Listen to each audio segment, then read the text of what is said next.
La digitalisation, c'est une véritable transformation qui touche tous les secteurs.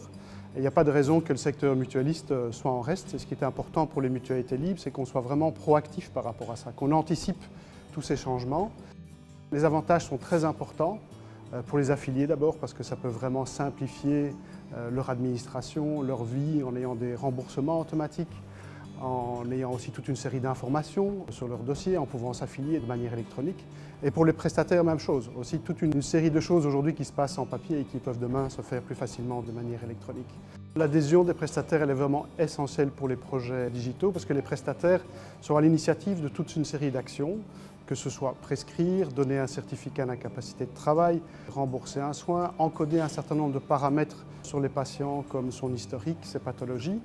Et donc pour garantir cette adhésion, il y a deux choses qui sont vraiment importantes. D'abord la confiance et puis l'accompagnement.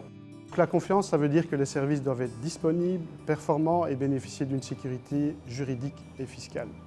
Et puis il y a l'accompagnement qui est important, c'est-à-dire être à l'écoute des prestataires et être excessivement réactif par rapport à des problèmes qu'ils puissent rencontrer ou des besoins qu'ils puissent avoir.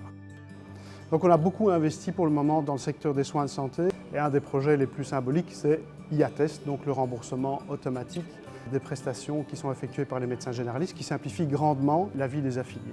Il y a un domaine dans lequel maintenant on doit investir, c'est l'incapacité de travail.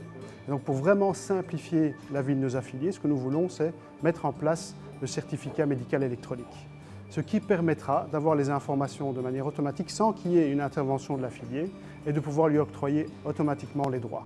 Quand on voit les différents projets qui sont déjà en cours, qui doivent être déployés et ceux que nous voulons lancer, nous sommes convaincus que d'ici 2022, nous pouvons dématérialiser 80% des documents médicaux administratifs. Et d'ici 2025, nous sommes convaincus que nous pourrions les dématérialiser complètement.